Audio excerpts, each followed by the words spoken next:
to create some more content for you. He's talking about some directors he knows. These are the Teenage Film Snob hiatus shows. Welcome to I Was a Teenage Film Snob. I'm James Chalmers, your friendly neighborhood film snob. These are the hiatus episodes. This is where I take a list of a filmmaker's filmography and rank them in the order that I see fit in terms of least favorite to most favorite. However, just like how we previously had an episode on women behind the camera, and last week we had an episode on Asian cinema, I am continuing my journey internationally. And today, instead of ranking a list of films by a specific filmmaker, I'm diving in to talk about a couple of different flicks from different regions. And this time, we're focusing on Europe. We did a whole deep dive on Asian cinema, and I had a lot of fun talking about those, so I thought it was worth going further east across the continent to Europe and talking about some of the foreign language films from there as well. This one's not going to be a comprehensive list. There's going to be heaps of European cinema I'm going to miss. I tend to be leaning into a particular genre, which you'll notice as we get started. I'm focusing on a couple of directors who I hadn't seen enough of their films to rank the entire filmography, but I wanted to give them a shout out. So some films you'll hear me talk about the filmmaker, some of them you won't. You'll just hear me talk about the region and the film itself. And I will specify that this is a post-Brexit list. So I won't be focusing on the films of the UK on this episode because there are lots of British films that I like, and I'd rather take my time and focus on those films in another episode. So we're going to dive through a few. We've got 1, 2, 3, 4, 5, 6, 7, 8, 9, 10 we're going to have a look at today. And if you feel like there's something missing, chances are it might be covered later under a certain director. For example, Yorgos Lanthimos, the Greek director. I'm a huge fan of him. I've seen, I think, all of his films except for his most recent one. So we're going to do a whole episode on him. For example, we're sticking mainly with France, looking over my list. However, we are diving into Spain for a little bit as well. There's some Italy and there's some Germany. So yeah, all of these flicks, I think, I've seen all of them at least once. There are a couple I've seen more than once. Given the nature of European sensibilities when it comes to film, we may be looking at some triggering topics, which does happen from time to time on this episode. When I talked about some of the Asian films last week, we had a couple of trigger warnings there as well. But when we do get to those films, I'll give you a heads up if it is something that could be triggering, and I just won't go into too much detail. So, with that said, let's get stuck into our deep dive into European cinema. We're going to start in the country of Spain with a well-known horror franchise. And I'm talking about a particular film from the franchise. This franchise has 4 films in its series. The first and second, I would say, are the most highly revered. However, I think the third one is significantly underrated. And that's the one I'm going to talk about. I'm talking about the series known as REC, R-E-C. Which is short for recording, because these are found footage films, or at least the first 2 are, and they're kind of rage virus zombie outbreak type films. And the first 2 are incredible, very, very scary films, great use of light and shadows and makeup, and some well-executed jump scares. But I want to focus on the third one, REC Genesis, which is actually the origin film. It takes place kind of before and concurrently with the first movie, and it's set at a wedding.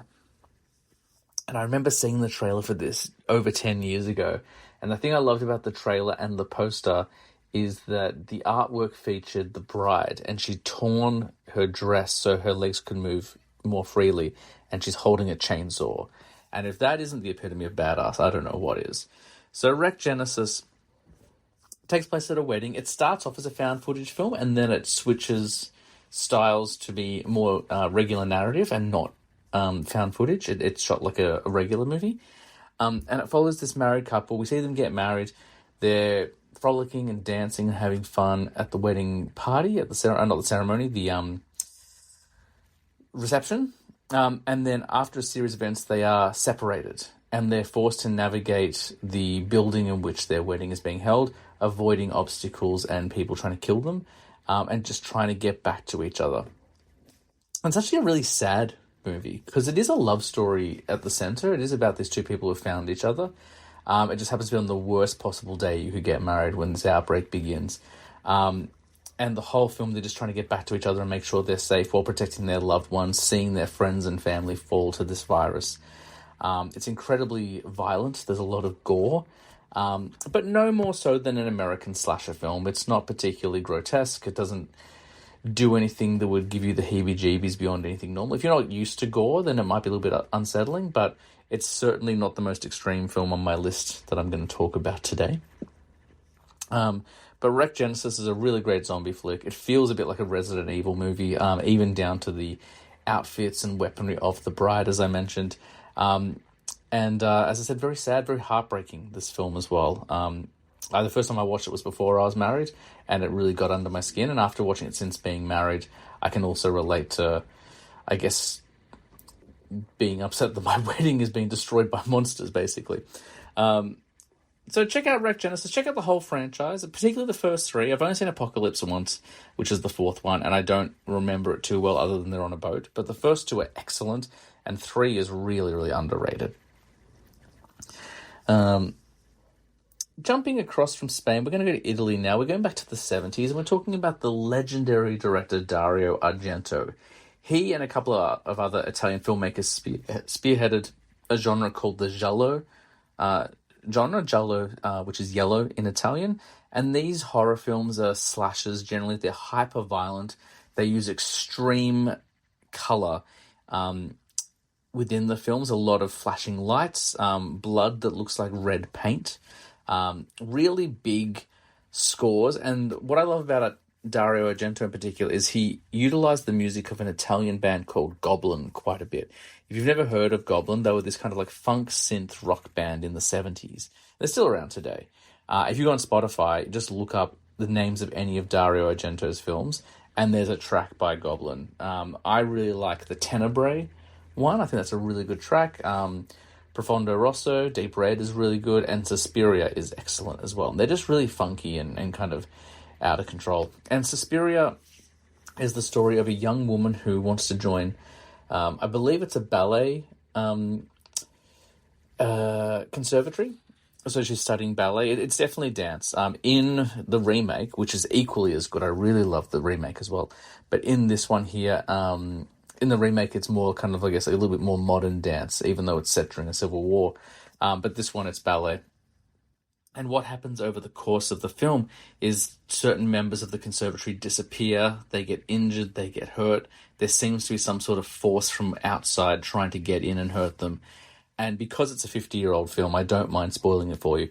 It's because the ballet studio or conservatory happens to be a witch coven, and the people who run the conservatory are actually witches. And they're kind of strengthening their connection with Satan and performing all sorts of black magic. It's awesome. It's really cool. All the posters for Dario Argento's films are fantastic. Any one of them you can pick up. All the imagery is very, very cool. Argento himself is an odd-looking dude and a very strange guy, but makes wonderful horror movies. There's a fantastic documentary on Shudder all about him, which I think is called Panico, if I remember correctly, and definitely worth your time. But Suspiria is an excellent, excellent film. Visually stunning, great music. One thing to be aware of with the 70s giallo films is that they were often recorded in 2 languages, Italian and English, sometimes at the same time. So some lines would be in English and others would be Italian, and they all kind of feel like they've been dubbed over, and a lot of them have been. But don't let that ruin your experience. They're really great horror films, again, like just so explosive with color and unique and bloody and just wonderful, really. And Suspiria is probably his most famous, but Deep Red is excellent. Tenebrae, Phenomena, which has a young Jennifer Connelly in it. Opera is great. I'm going to talk about Opera on a podcast in 2026, if it's not 2026 already. But yeah, Suspiria, go and check it out. We're going to head over to France for the first time, but certainly not the last. And the first film I'm going to talk about from France is a horror film. In fact, most of the movies we're going to talk about are horror films. And it's a film called Frontiers. Frontiers is a bleak, bloody nightmare of a film. It's part of the new wave of extreme French horror. If you like horror films, if you like extreme films, Google it, that term. If you don't, probably leave it unturned. But in the in the 2000s, I guess it started in the late 90s, early 2000s, but definitely in the mid to late 2000s, we saw a lot of filmmakers from France contributing to this. And they're often very political films, challenging what's going on at the time in France. And Frontiers is definitely, I think, from 2009, if I remember, and it's about a group of friends who are escaping some turmoil in the city. There was a riot and people getting attacked, and they head out trying to escape. And they end up finding this farmhouse, kind of like a lodging where they're going to stay for the night. And they learn quite early on that the people who run this place, this farmhouse, are Nazis. And not only are they Nazis, but they're cannibals. And what follows for the next 90 minutes is a bloodbath. It's very violent, but it was a commentary on the social unrest in France. It's a commentary on some of the political events happening in France. And I believe there was a level of fascism in France. I'm not sure if it was at the time or earlier. Again, my politics, not particularly knowledgeable there. But it was definitely a commentary on a lot of things happening in France at the time. And it's a really, really well executed horror film, but very, very violent. One of the characters, a young woman, gets her head shaved and locked in a prison, and she has to kind of crawl through a puddle of mud to escape, and it's very claustrophobic. There's a lot of gunplay, there's a lot of knife play, and it's very, very brutal, as most of the films from this movement of film are. But if you can stomach it, it's excellent.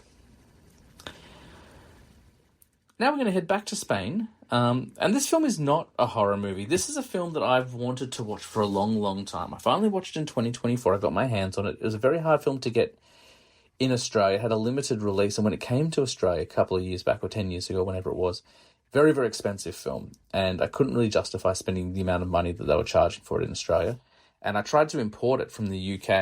And it was one of the few films on my UK website that actually blocked the shipping. Which I thought was very, very strange. I think it was just an error, because I had no problem buying it in HMV when I was in the UK. The filmmaker is a man named Alejandro Jodorowsky, who makes very surreal, absurdist films. And the movie is called The Holy Mountain. Now, he's also made a film called El Topo. He did something called Santa Sangria, which I haven't seen yet. He was supposed to make a version of Dune. We all know the Denis Villeneuve version of Dune now. But in the 70s and 80s, I believe he was attached to a Dune film. And Jodorowsky made this film called The Holy Mountain. And it's basically a commentary on religion. It's very unusual.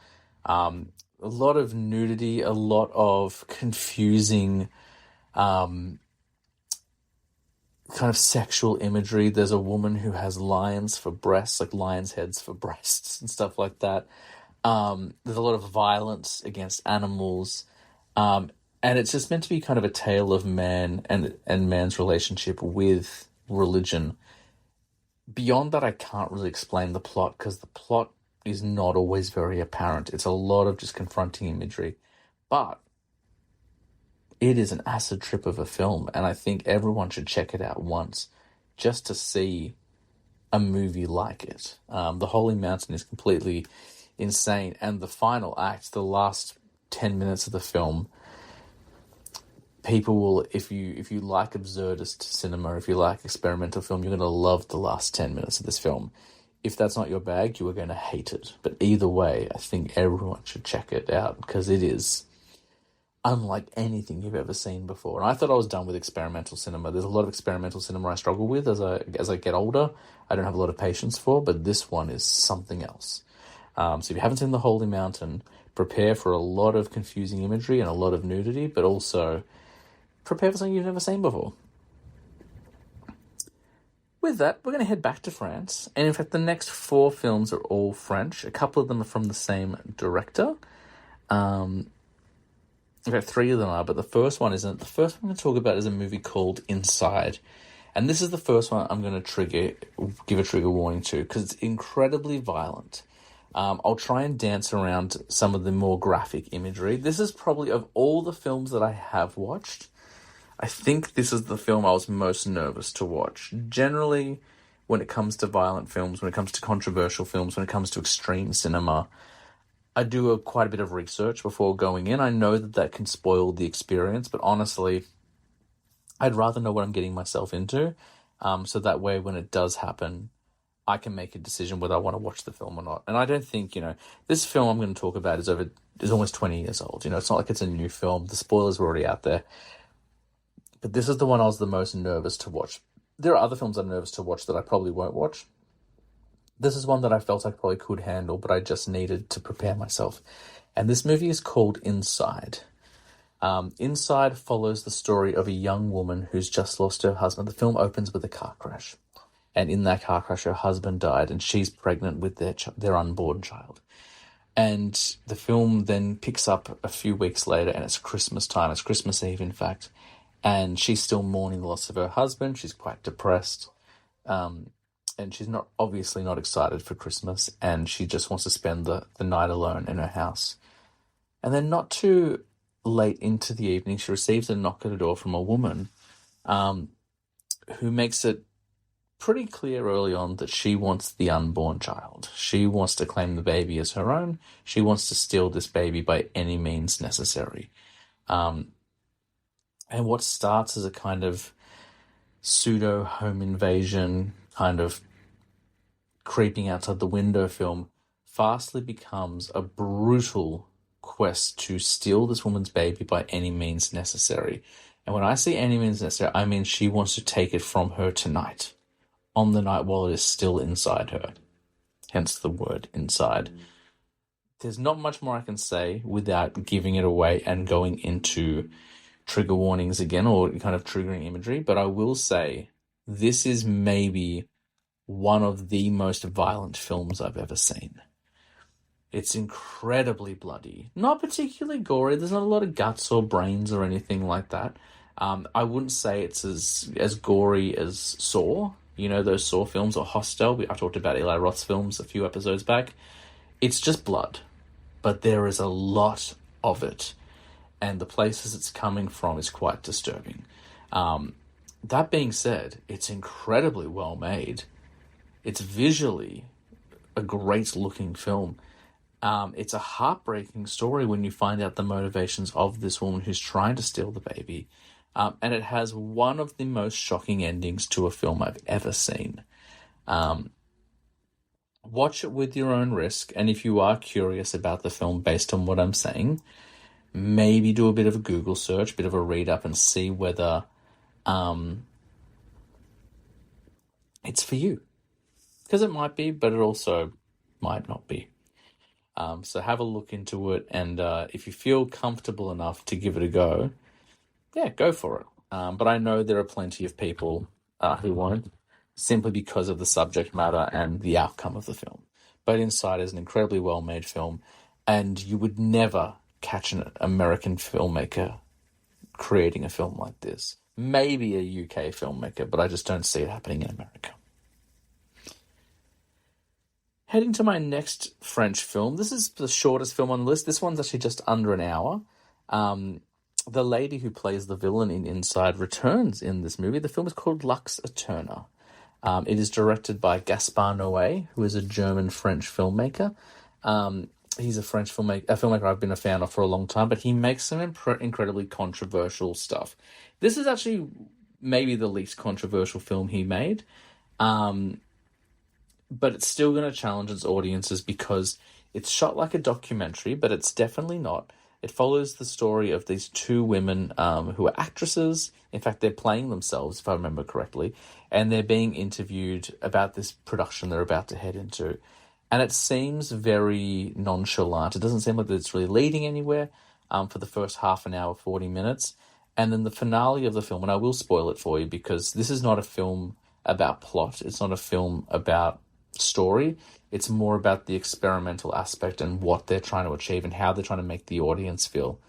The ending of the film, they head out to the stage. They get tied up on stakes, wooden stakes, and then the camera for 5 minutes minimum, flashes very quickly between a monochrome of scaled colors. It goes from red to green to blue to yellow to red to green, and it's really gives you an epileptic feel.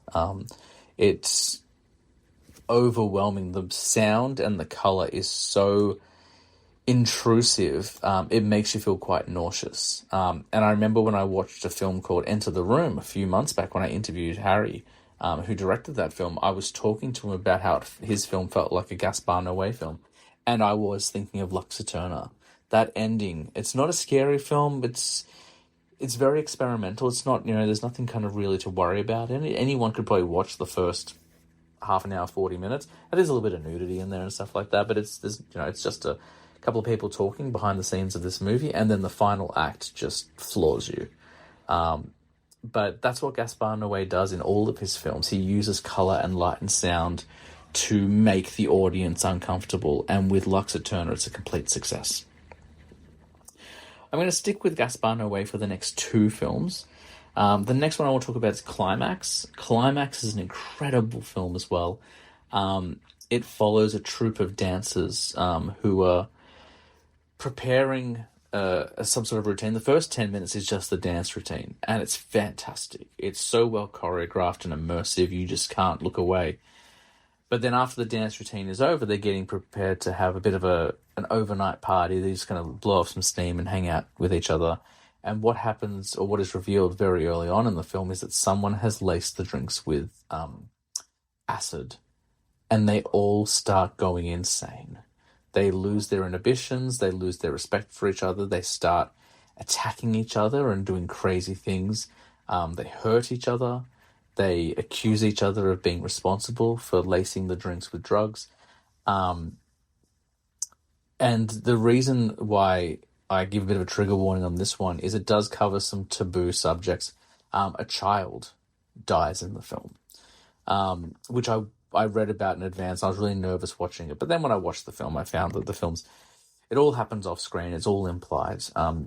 Children die in movies sometimes, but as a new father at the time, I was definitely nervous about watching it. I had to do a little bit of prep going into it. But visually, it's stunning. It's got Sofia Boutella, who you may remember as Gazelle from The Kingsman. She was also the Mummy in The Mummy with Tom Cruise. And she's a wonderful actress. And the whole film is visceral and visual and overwhelming, which is what all of Noé's films are. Next in my European films, my last Gaspar Noé film. And people will think that I've missed a few. I wanted to do an episode on Noé, but honestly, there's just too many important films from his filmography I haven't seen. I haven't seen Love. I haven't seen I Stand Alone. And I feel like just on those two alone, I don't feel confident enough to speak about him as a filmmaker and his filmography, but I will finish with his most well-known. It might not be his most controversial. I think I Stand Alone, based on whatever it is, probably a more controversial film and a more challenging film, but the one that everyone knows him for better or worse, is a film called Irreversible. It stars Vincent Cassel, it stars Monica Bellucci, and it's the story of a couple on a night out.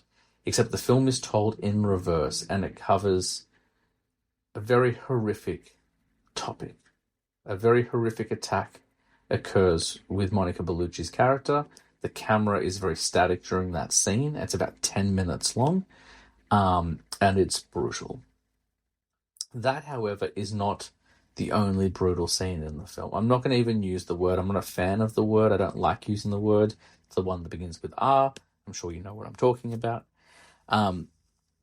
But that is not the isolated incident in the film. There is so much violence in this film. Vincent Cassel is trying to find his wife because the film is in reverse. So he's trying to find out what happened to her. He's looking for her. He beats a man's head in with a fire extinguisher, which is incredibly graphic. And because the film is told in reverse order, the film ends on a really positive note, which should be inspiring. But given that you've heard the story in reverse order, it's incredibly heartbreaking. It actually makes it a really difficult ending. This is not a film for everyone. I would not recommend this film to anyone, to be honest. I wouldn't feel comfortable recommending it to people, knowing how graphic and intense some of the sequences are. But I will say, if you take the subject matter away and you just focus on the technical side of the film, it's a very well-made film. The editing is incredible. The visuals, the lighting, the color, the music, the droning audio, which goes in to make you feel uncomfortable, again, a real staple of No Way's style, is all pitch perfect. It just happens to be about a very nasty incident. And unlike American films, which will often have a lot of cuts and become more suggestive, once the attack occurs, the camera makes you sit there and process it and deal with it. And I think that's why so many people struggle with this film. If it was implied, if it was half the time or a quarter of the time that was filmed, I think you would hear a lot less complaints about it, a lot less people kind of rallying against it. But the point of the film is to make you feel uncomfortable. You should not be comfortable with something like this. You should not be okay with it. You should be disgusted. You should be upset. And again, No Way makes very political films. He's making a lot of commentary about the horrors in life. And whether you like the film or not, whether you can, you hate the idea of what's in that film or not, is almost irrelevant. It's more about making you deal with these horrors that happen in real life and challenging you. And I think on that, it's a very well-made film. But I wouldn't recommend it to anyone. But if you do want to check it out, do some reading, see if you can handle it, or if you feel like maybe you can work with it, and then go from there. Heading now to maybe the most extreme film on my list. This was not meant to be an extreme cinema list. And to be fair, there's plenty in here that's not extreme. Lux Aeterna's not extreme. Suspiria and Wreck and Holy Mountain are not extreme. They're unusual. They're challenging, but they're not extreme. But we are going to finish with an extreme film, and then we'll end on something really fun. This film was directed by, I want to say his name is Pascal Laugier. I can't pronounce French names very well. This film came out in 2007, 2008. It is often listed as one of the most confronting, upsetting, controversial films of all time. And it's a movie called Martyrs. And this was another one I really had to work up the courage to watch. I didn't know how I was going to handle it. It was a movie that I was really nervous to watch. And then when I did watch it, I don't want to go so far as to say that it didn't leave an impression. Of course it did. But I think I'd built it up so much in my head that it was easier to watch than I was expecting. The film follows two young women who end up being held captive by a hidden organization. An organization who are looking to understand religion and the purpose of life. And what they do is they kidnap people, they torture them within an inch of death, to see if they can see beyond the white tunnel, to see if they can see beyond the line between life and death, to see if there's an afterlife. It is incredibly nihilistic. It's incredibly brutal. It's not particularly gory. There are some moments of gore. There's a moment with a woman with a head brace on, and definitely the last sequence is very, very bloody. But it's not cutting of flesh. It's not like Saw or Hostel or those gory films. It's the implied violence. It's the brutality of people being hit with fists and blunt objects repeatedly, day after day. And that's what is so upsetting. Knowing that these characters are in pain, but not necessarily showing signs of it.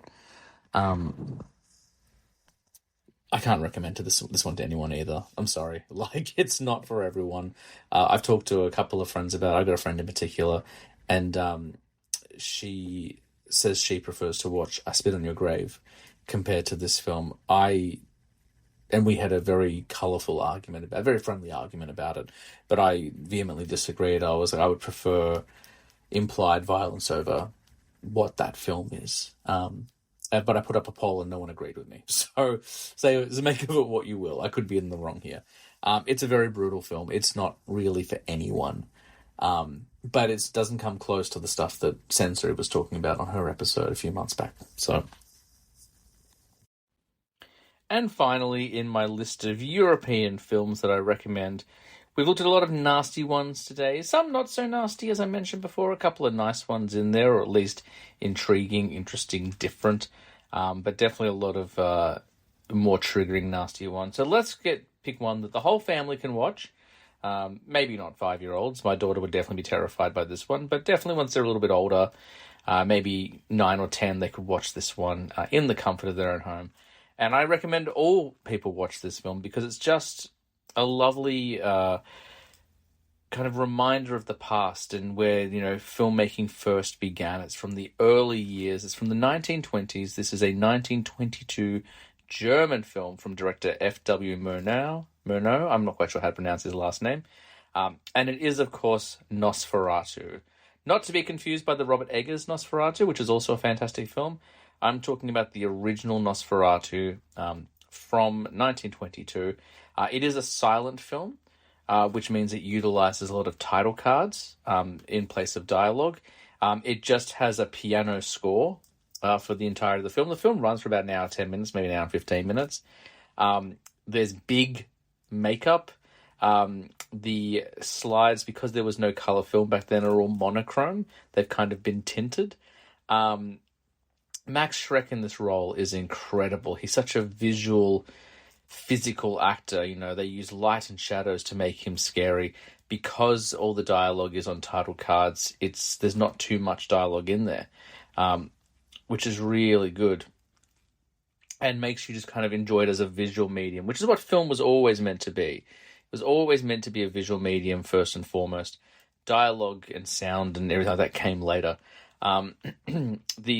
I've talked about Nosferatu on the podcast before, I think at least a little bit, or maybe it was on the Midnight Terrors podcast when I joined Roy and Kevin. I can't remember now. But Nosferatu is a blatant ripoff of Bram Stoker's Dracula, which is why I enjoy it and its place in cinema history. Even in the 1920s, people were trying to break international copyright law, and because they couldn't secure the rights to Bram Stoker's Dracula, they just made a few tweaks. But if you watch Nosferatu, you'll see all the earmarks, all the kind of